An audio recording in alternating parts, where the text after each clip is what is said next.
আপনার এলাকা থেকে কত লাখ লাখ হাজার হাজার ছেলে তারা পরিযায়ী শ্রমিক হয়ে কেউ ব্যাঙ্গালোর, কেউ গুজরাট, কেউ দিল্লিতে কাজ করতে যায়। তাদের অধিকার ছিল না পশ্চিমবঙ্গের বুকে নিজের গ্রামে নিজের এলাকায় একটা চাকরি পাওয়ার? যদি এতই মুসলিম দরদ থাকে তাহলে মুসলিম পরিবারের ছেলে মেয়েদের হাতে কাজ দিন না, চাকরি দিন না, শিক্ষা দিন না, মাথা উঁচু করে বাঁচার অধিকার দিন না। তা করবে না, কি করবে?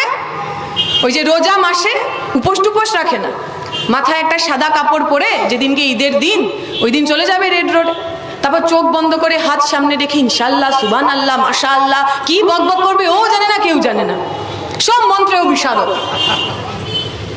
কখনো মাইকে দাঁড়িয়ে ইনশাআল্লাহ, সুবহান আল্লাহ, মাশা আল্লাহ বলবে, আবার কখনো মাইকে দাঁড়িয়ে এমন সরস্বতী মন্ত্র পড়বে যে সরস্বতী ঠাকুরও ভয়ে ভয়ে থাকে, ওরে বাবারে আজকে মমতা ব্যানার্জি মন্ত্র পড়েছে।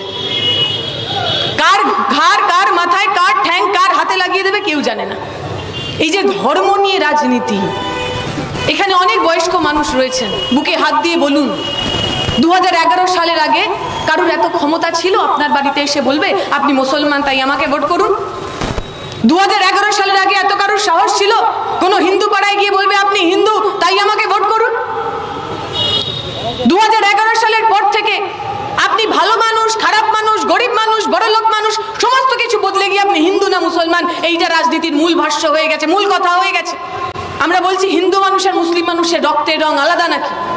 হাত কেটে যখন রক্ত পড়ে হিন্দু মুসলিমের রক্তের রং আলাদা হয়।